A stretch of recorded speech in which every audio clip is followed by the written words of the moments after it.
You posted a commission with the Sumeru Adventurers Guild. That's kind of the whole reason we're here, actually. Your missing persons commission. Ah, I do apologize, you two. I hope I'm not worrying you too much. I'm sure it's just my age making me forgetful again. At least right now, I can't seem to recall whatever it is you're referring to. Perhaps you should try asking someone else. But how is that? All right. Thanks for your help, Grandpa Amadia.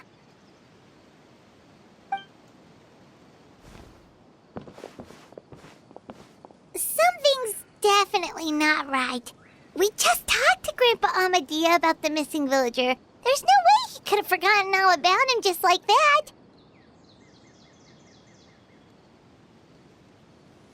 What do you think, Traveler? Could everyone's memories of the missing villager have been erased again?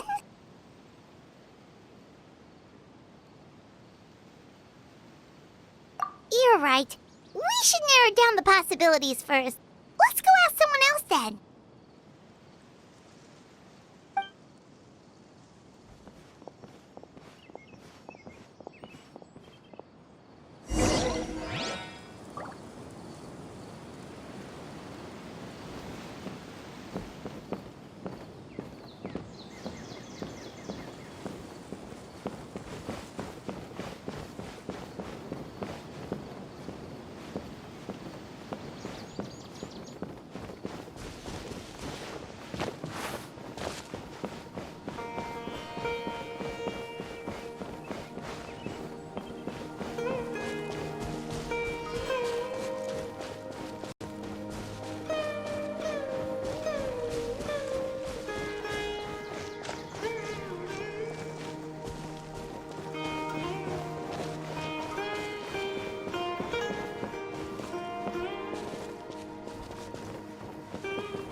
Someone's gone missing?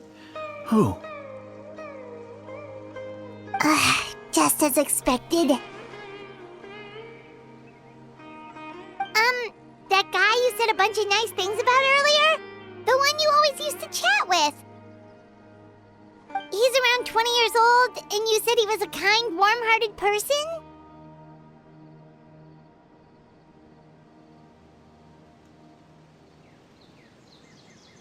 Oh, I know who you're talking about.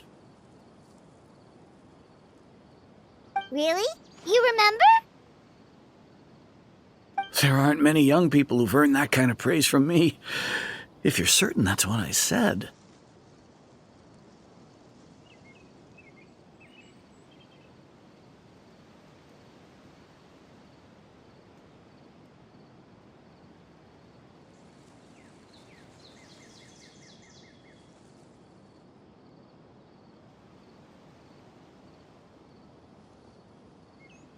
Then there's only one person who fits the bill. No doubt about it. But why'd you say he's gone missing?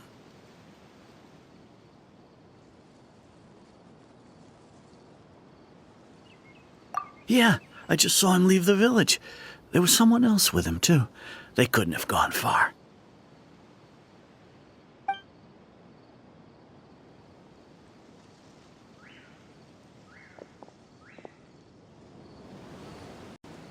Strange. Bayram seems to remember him. And apparently he just saw him?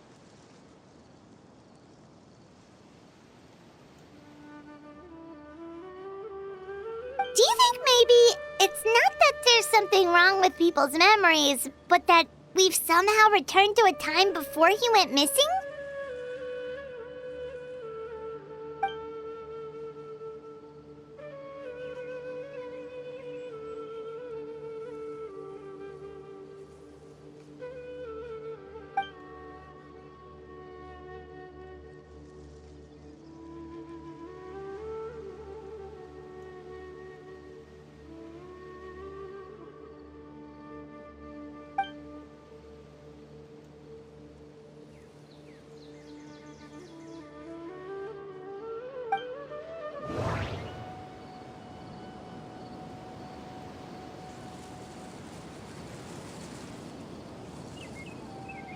Just like what happened with Greater Lord Rukadevata, no one remembers him, because there's been a change in people's memories.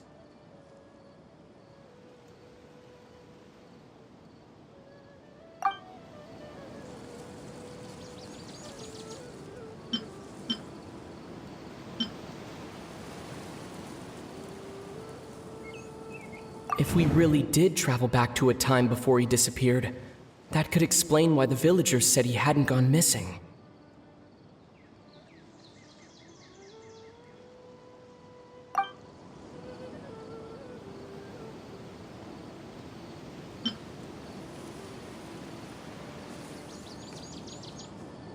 If this person only exists in people's memories, maybe we're in someone's memory right now.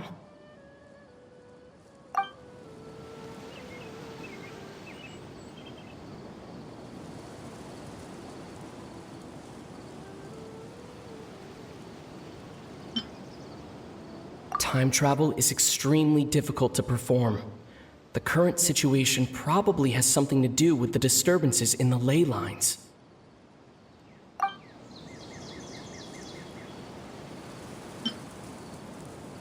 No, Bahram still remembers him. He just forgot about the fact that this person went missing.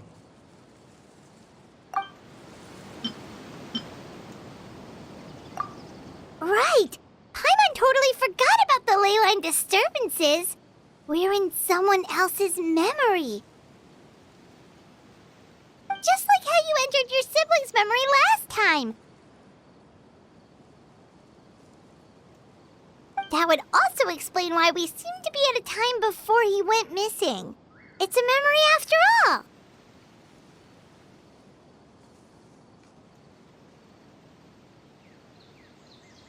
Right. If he's someone who only exists in people's memories, then we're finally on the same turf. But didn't Bayron just say that he saw him leave the village with someone? Where should we go look for him? Who knows how long this ley line disturbance is gonna last? We might not have that much time, and we don't even know whose memory this is. Good idea! That'll help us narrow things down. We pretty much figured out that the missing villager has the ability to...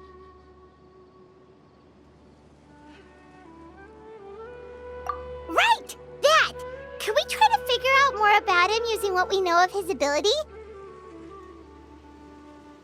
Like, does it maybe leave a trace that would somehow give him away?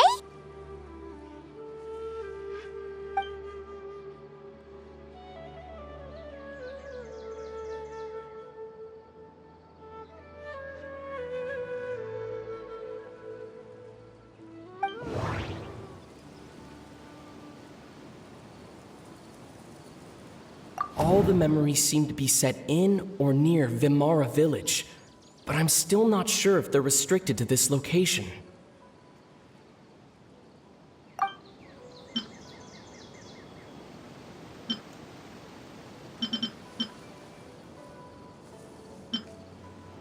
If time was allowed to pass within the false memories, there's a higher chance they might conflict with someone's original recollection. That would make it much harder to avoid suspicion.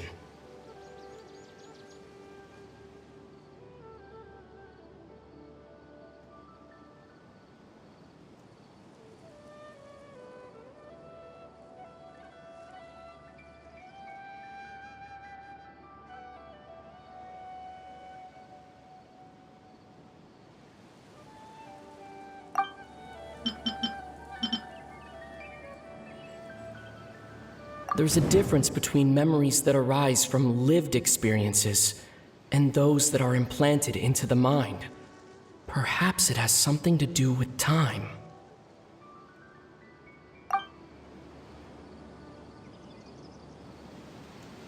Maybe not.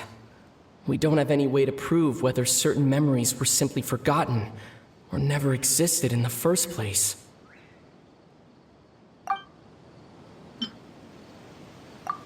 No wonder! All this time and the sky hasn't changed a bit! That must mean time isn't passing! That's the tell of the fake memory! The implanted memories are basically taking place outside of the regular 24 hours of the day.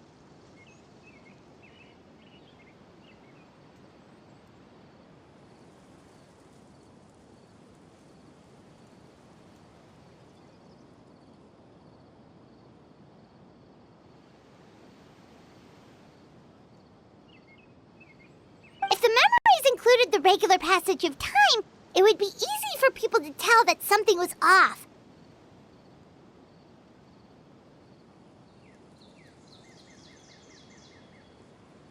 Like there could be overlap or something. People might start to wonder why they remember doing two different things at the same time of day.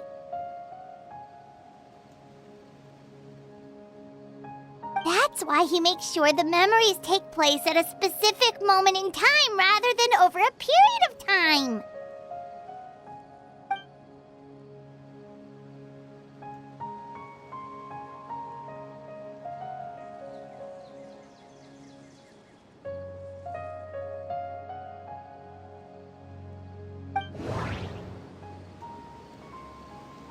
The color of the sky coincides with the moment in time she described.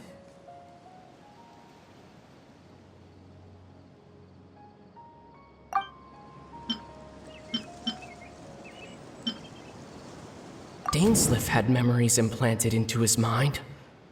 Could it be that it's happened more than once? We thought Chief Amadea forgot about the missing villager, but it turns out we're at a moment in time before the village issued the commission.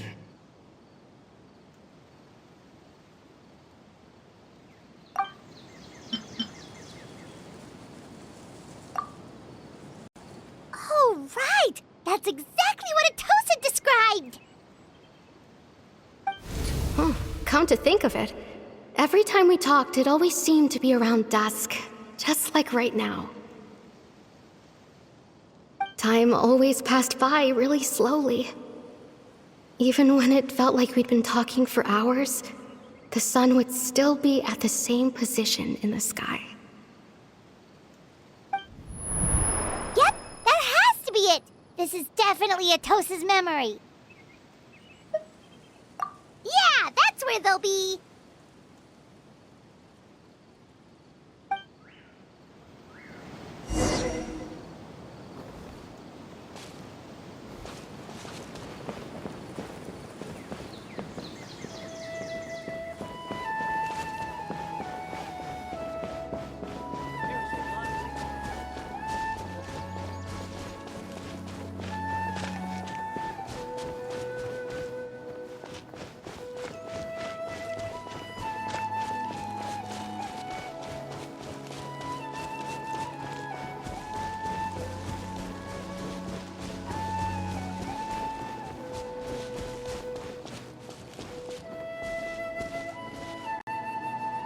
So, you see, Granny Jahiet was a mercenary when she was younger. She just talks like that out of habit. She's not trying to scare the children on purpose. Oh, there I go again. Always talking about my own things. Do you maybe have anything you want to share? It's okay if you don't. You could also just talk about what you think of me? Oh, I think you're an incredibly strong and thoughtful young woman. You'll meet many amazing people and live a very happy life. You won't miss someone like me.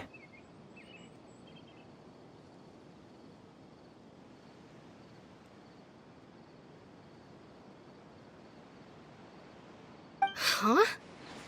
Are those your friends over there?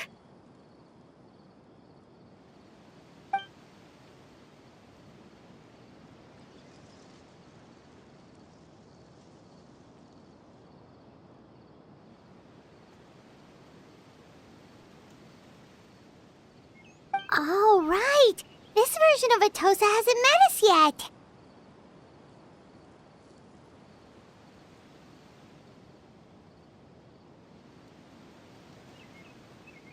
Friends? I guess you could say that. It must have taken them a lot of effort to find me.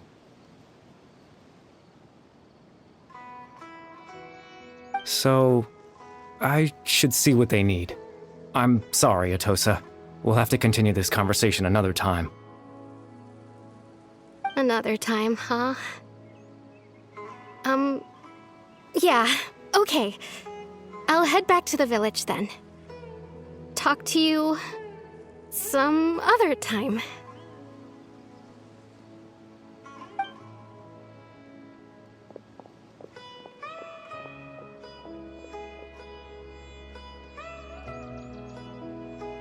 It's nice to see you, Traveler.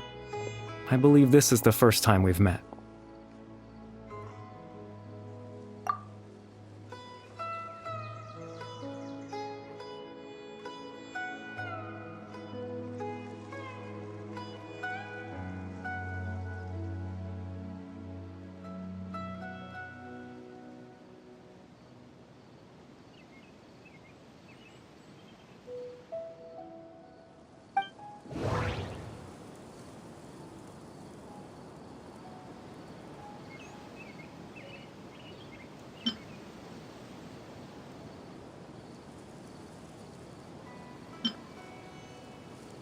The founder of the Abyss Order. The man who broke the curse of immortality.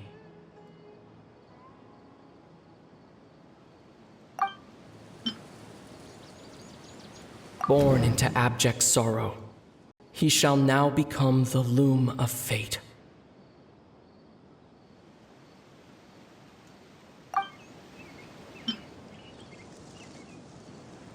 Dane's brother, one of the 5 sinners of Conria.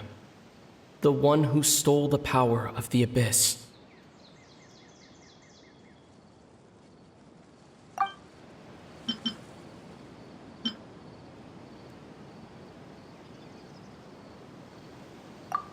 You're Kari Bear Alberic. Oh. You know me? That's quite the surprise. I don't believe I've met you before. Oh, I see. It was the memory, wasn't it? Your sibling's memory. You saw the me from back then. This is Atosa's memory. I came here to say goodbye to her. But I suppose I'll just leave her a message instead. Come, let's find somewhere else to talk.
I suppose you could call it the realm of my consciousness.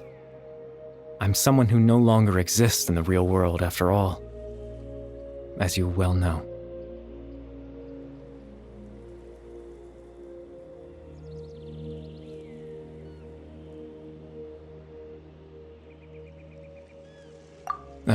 It's nothing. I still have enough strength to play the part of a good host. I've always hoped that I'd get the chance to talk to you like this, and now, the time has finally arrived.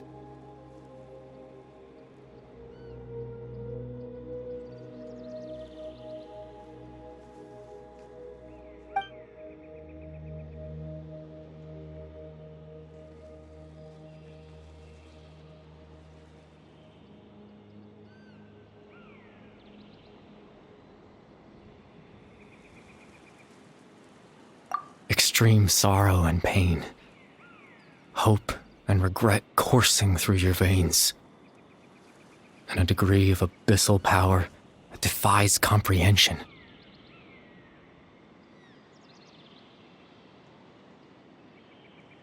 Father told me that once I possessed all those elements, I would become the loom of fate. But, despite his intentions for me, I never truly became the loom of fate. I was merely used as a means for its construction.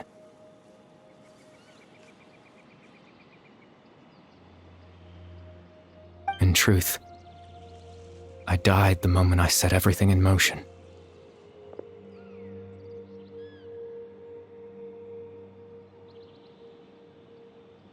The person you see before you now is nothing but a remnant of consciousness left over within the loom of fate.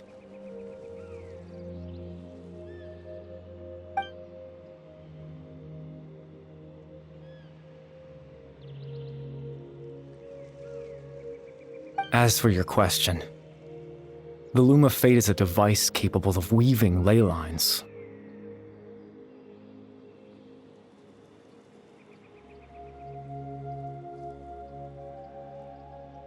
In its primitive form, it can only be used to create and implant memories. But, as more of it is completed, its power becomes stronger and stronger, until finally, it has the power to weave real ley lines of its own. Once fully completed, the moment it gains the power to weave ley lines, it loses the lower level ability to influence memories. But it also becomes a tool that can change the entire world.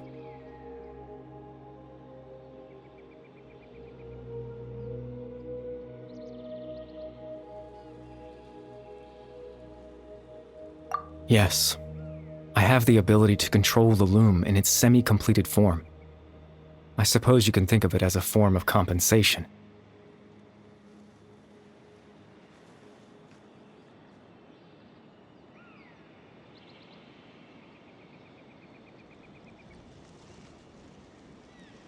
After all, its existence cost me my life.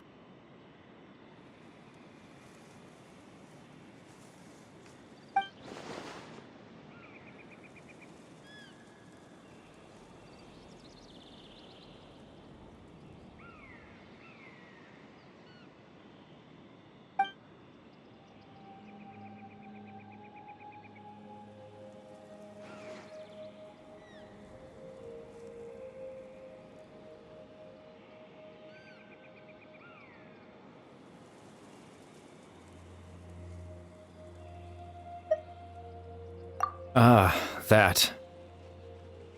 I was wrong to implant those memories. I'm sorry I caused so much trouble. Not only for everyone in the village, but for you as well.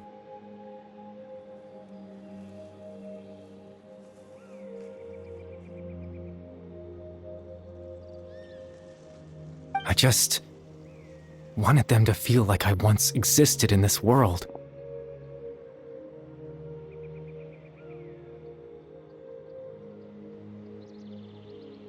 As if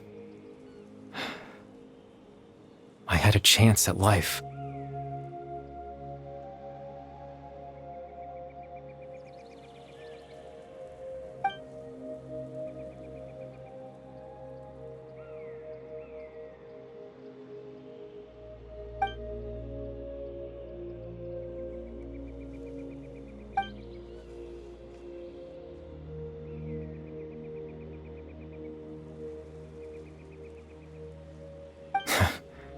I know what you must be thinking. Why would I do something so meaningless?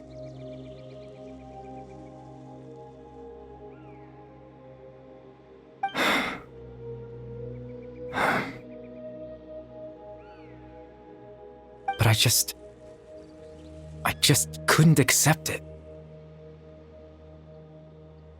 I had to know what it would be like if I had my own life.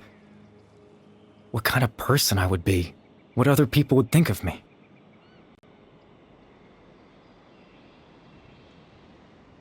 Chief Ahmadiyya, Baram, Granny Jahiyat, Atosa.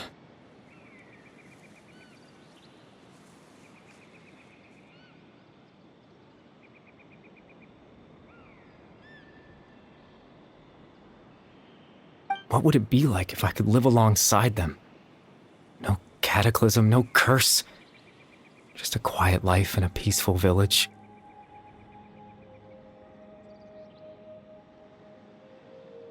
I was curious, so I selfishly tried to have my own life.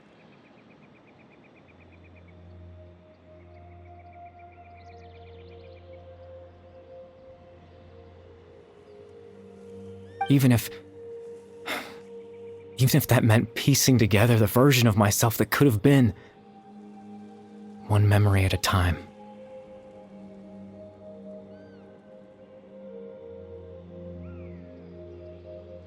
I know it sounds stupid. After all, my life ended a long time ago. Any chance at living was stripped away from me when I was 8 years old. My consciousness left to mature in an illusory world of nothingness.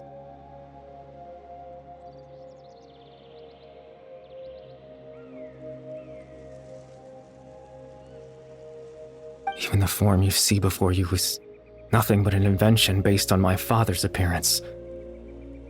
An imagined version of what I would look like if I had the chance to grow up.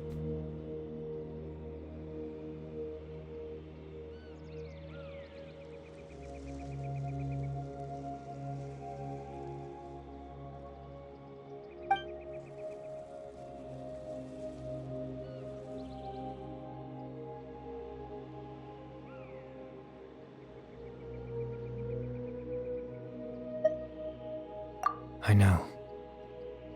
But there's nothing I can do to make them find me.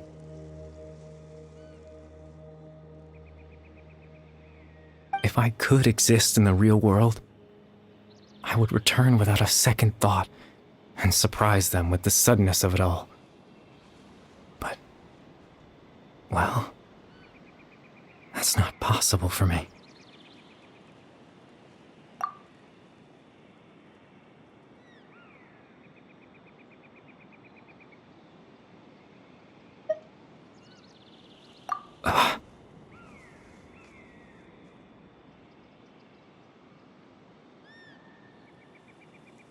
I know.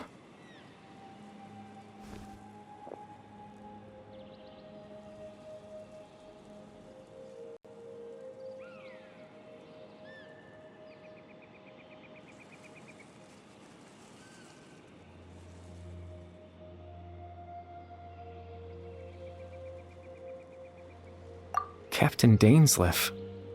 Twilight's sword, you mean? No need to meet up with him.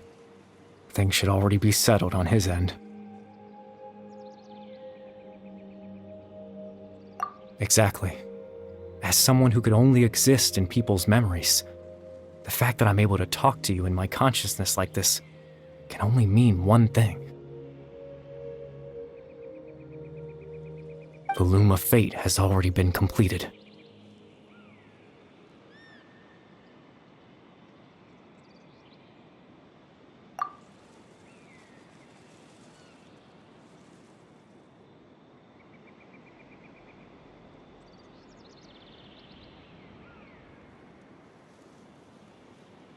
No need to worry about Captain Dainsleif. He's absolutely fine. The only reason he lost the eye was because I happened to guess exactly what he was planning.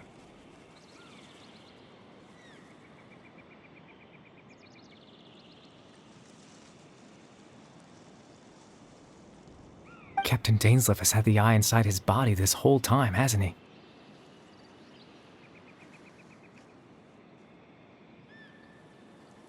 His plan was to lure the Abyss Order to a false location, capitalizing on their pursuit of the eye in order to have the chance to confront the princess.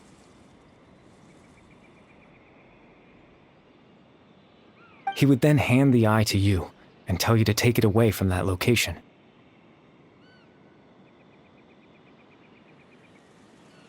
That way, Captain Dainsleif could accomplish his own goal and ensure the safety of the eye all at once. A very thorough plan.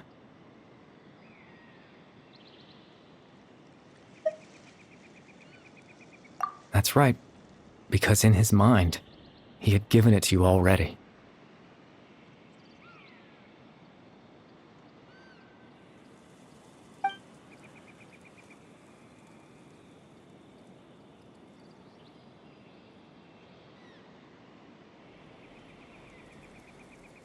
Before you two entered that false location.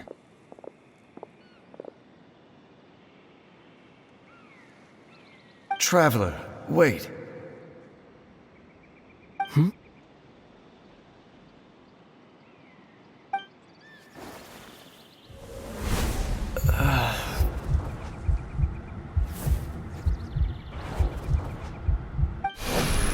We've no time to lose.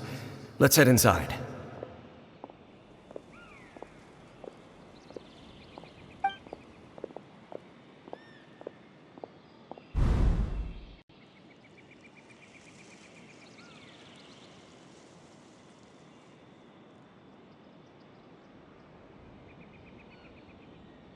That was when I implanted the memory of him handing you the eye.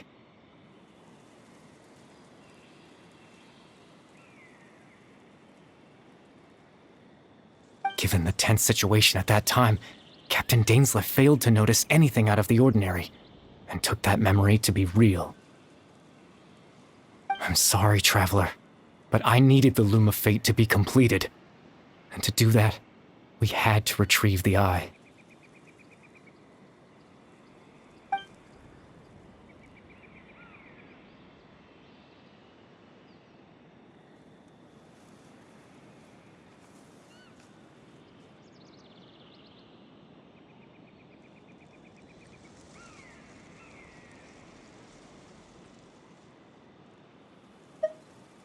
I promise I'm not trying to conceal anything from you, but I truly have no idea what the princess is planning.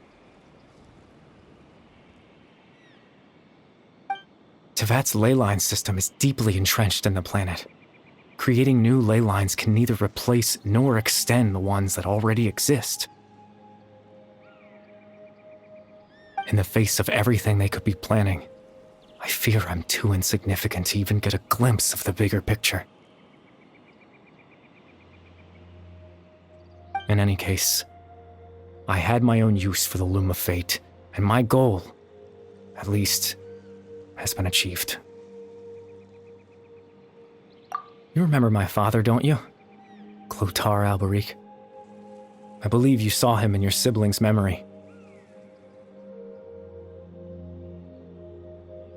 After he used the power of the Abyss to restore consciousness to my hilichurl form, I suffered from an indescribable level of mental anguish.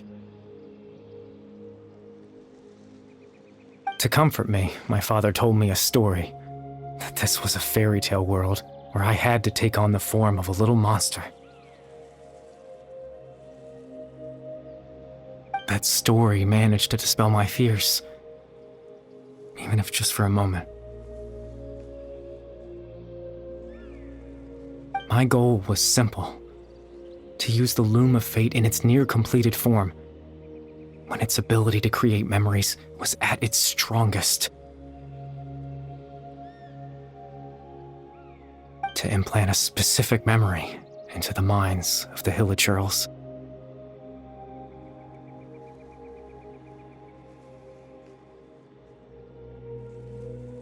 In that memory, I would tell them a story, just like my father did for me. It was a story of fairy tales and love.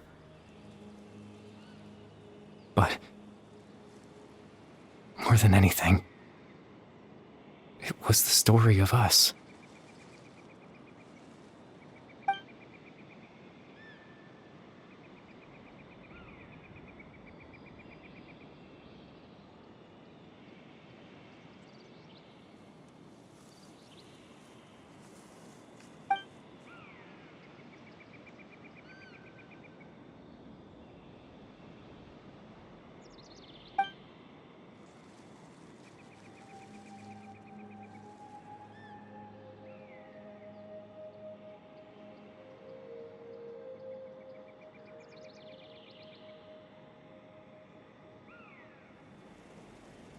I can't change the world. Not when I lost the very right to exist within it. Implanting those memories, that was the most worthwhile thing I could offer.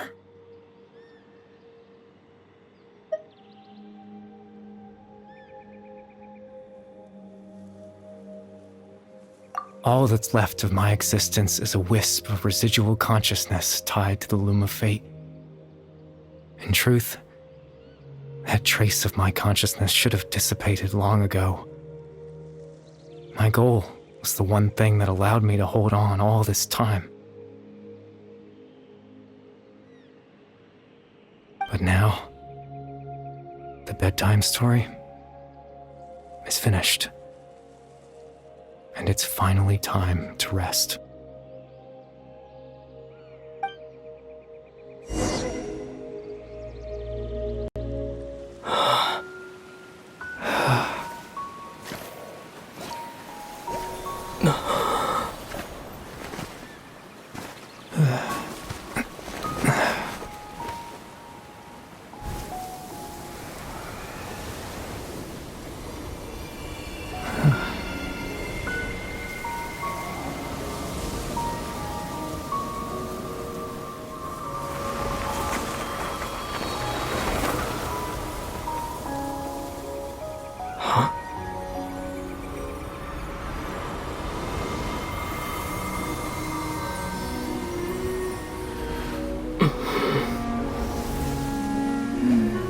Looks like I was too late to see Kari Bear one last time.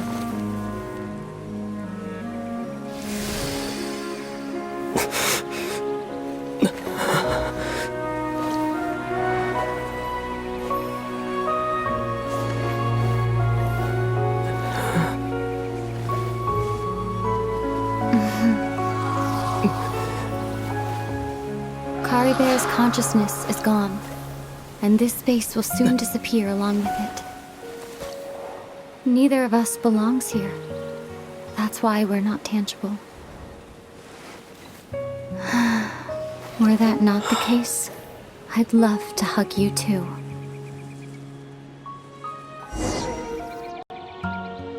Well, how about a conversation?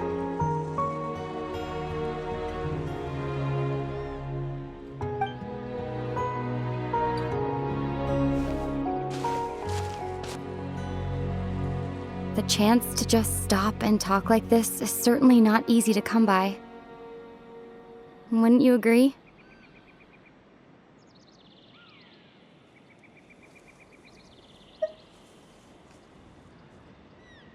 That battle earlier was tough.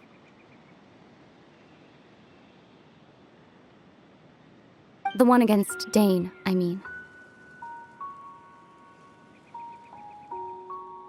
I didn't expect that after everything, he would still hesitate to raise his sword against me.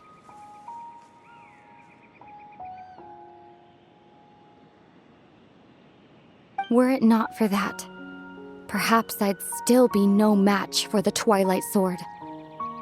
Even after 500 years.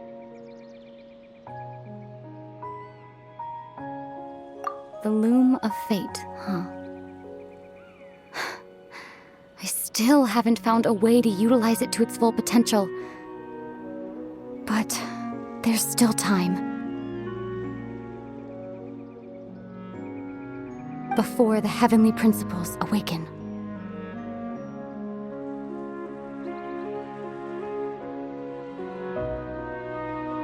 Yes, for 500 years now, ever since the cataclysm in Conria.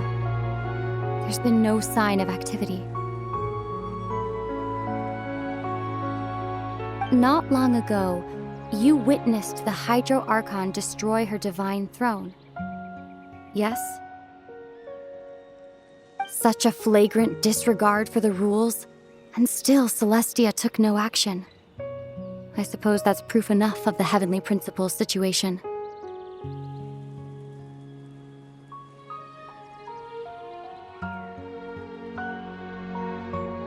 However, the Heavenly Principles will awaken. We just don't know when that will be, or what might trigger it.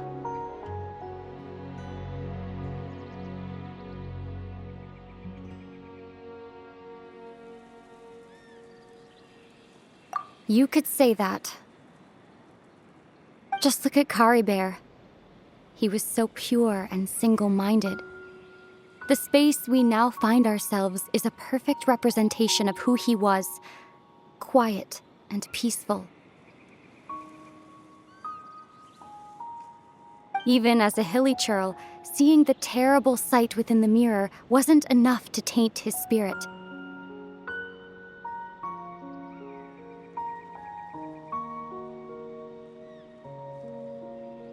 He brought comfort to the people of this world, even though he was denied the very right to be a part of it.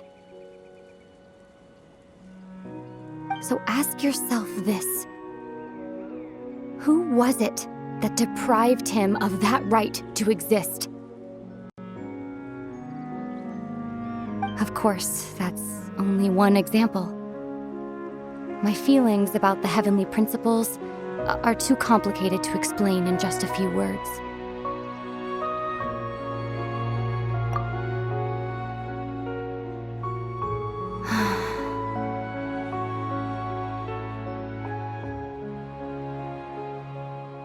Ether?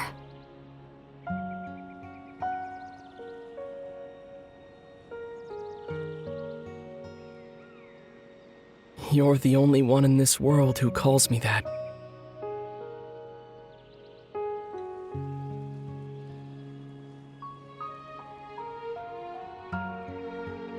There's so much I wanted to ask you, but for some reason, I'm not interested in asking those questions right now.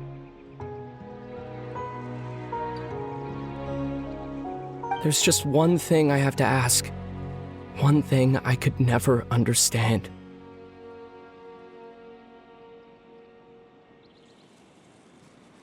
Why? Why can't we continue our journey together?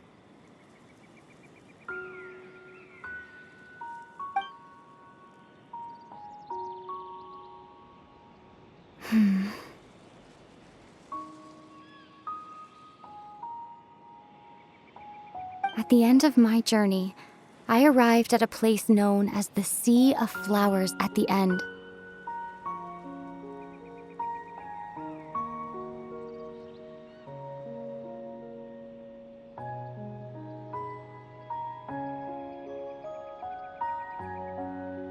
Do you remember? A long time ago, when we traveled between worlds together. You told me you wanted to find a place in the universe where that one flower was in full bloom.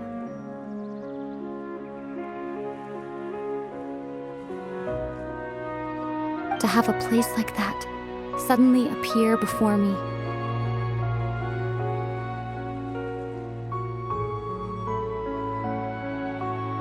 Well, would you think of that as a coincidence? You mean... I miss you too, Ether. But as this war continues to rage, and as I continue to seek that final answer,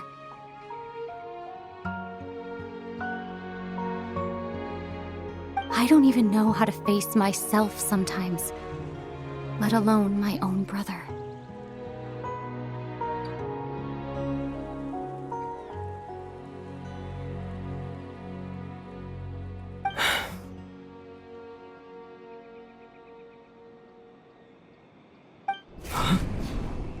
What's going on? This space has lost its tether. I doubt it'll be able to exist much longer.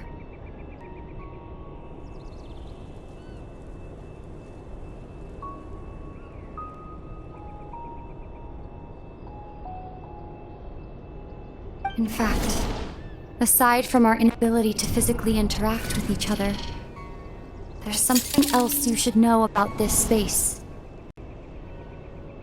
With Kari Bear gone, we won't be able to remember anything that happened here.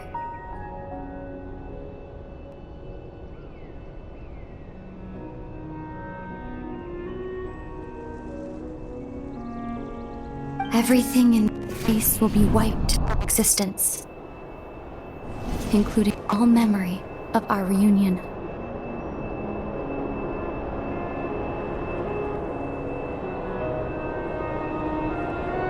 You're only telling me this now?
Oh, Paimon woke up a little earlier than you, so Paimon will fill you in.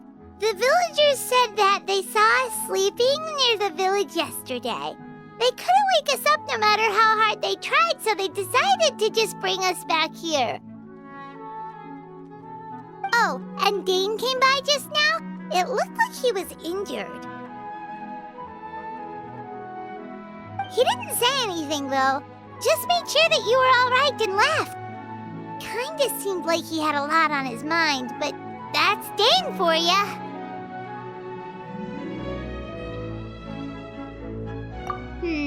Let's think for a second. We were in that memory, and we saw that guy you called Kari Bear.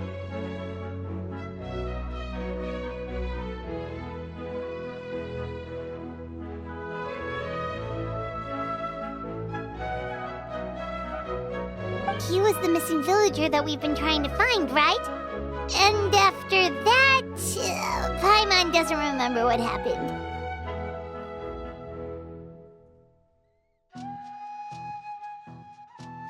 Wait, really? What a score!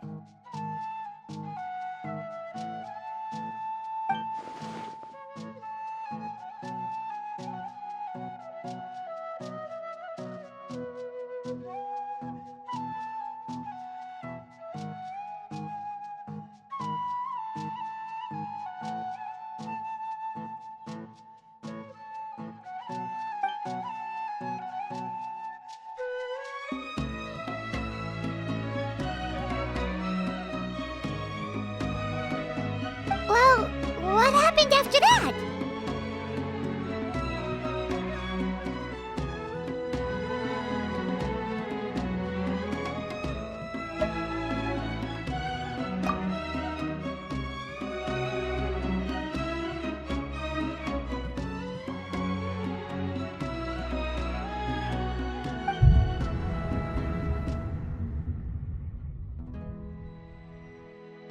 Ah, there you are. Sleep well? Bayram, you sure seem happy. Did something good happen? Something good? Huh. Wasn't anything good or bad, I'd say. It's just that, well, the village organized another search party yesterday. It didn't feel right to leave all the searching to the adventurers.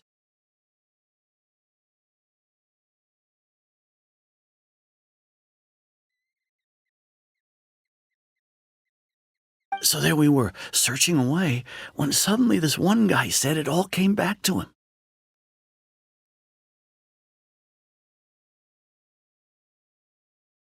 According to him, one day around dusk he was passing by this one tree outside the village, and he saw our missing villager. There he was, sleeping under that tree all by himself. His parents came a little later to wake him up, and they all left together. They looked like quite a happy family, apparently.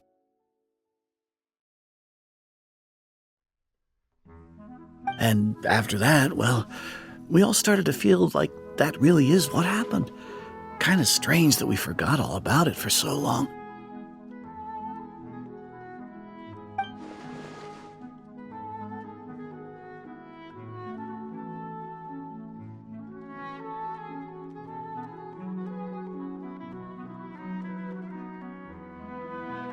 Oh, and we also remembered his name, Curry Bear. Now, that's not a name you hear every day. Would have been helpful if we remembered it sooner.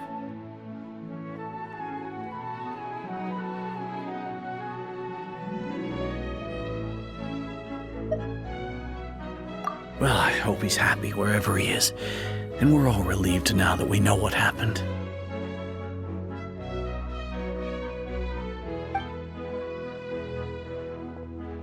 Seems like everyone thinks Curry Bear left the village. That's probably for the best. At least they have some sort of explanation now.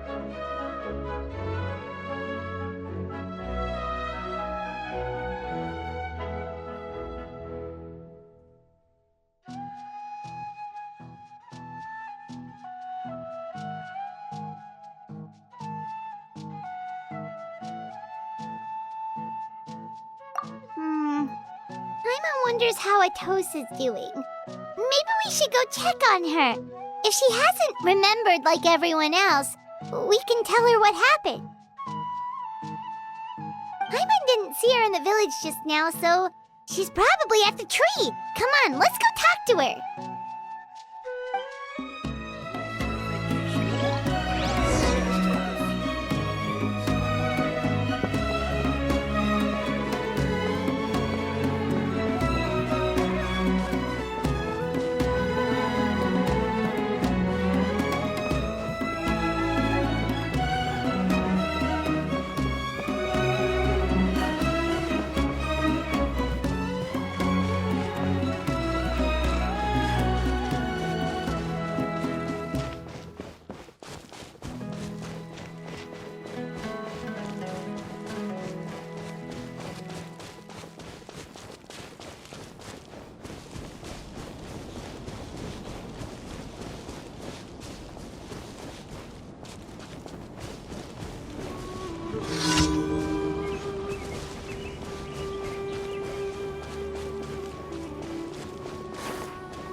Atosa, how's it going?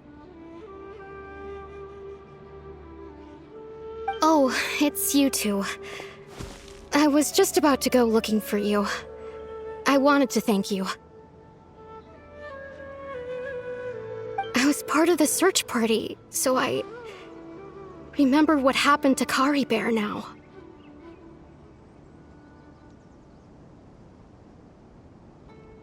Honestly, I just can't believe I forgot something so important.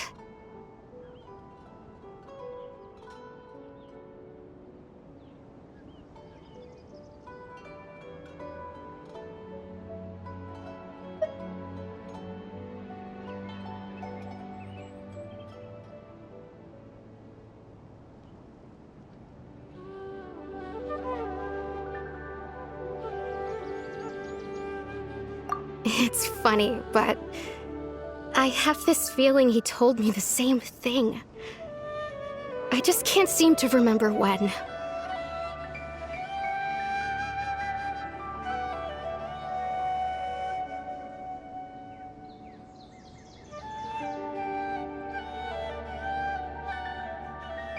I guess it doesn't really matter anyway. Life is made up of a series of memories. As long as I hold on to our time together, he'll always be a part of my life. I'm just happy I got to meet him. So, who cares what happens in the future, right?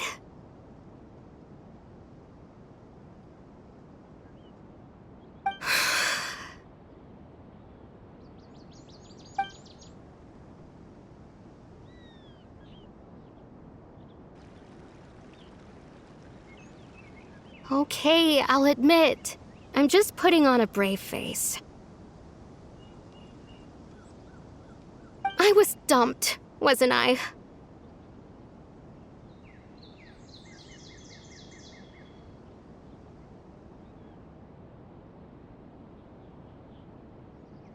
Otherwise, why would he just leave like that without saying goodbye?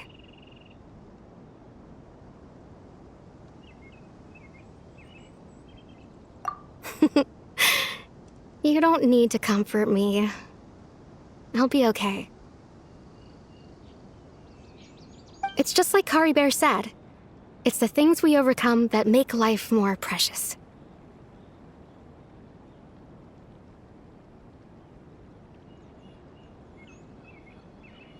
And you know, if he has a heart, maybe he'll come back and see me one day.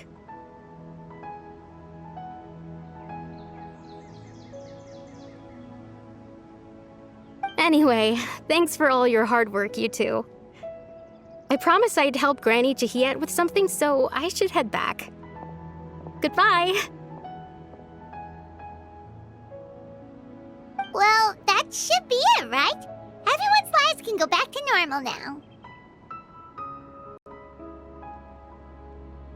Oh, right! Weren't you about to tell Paimon what happened after your conversation with Kari Bear?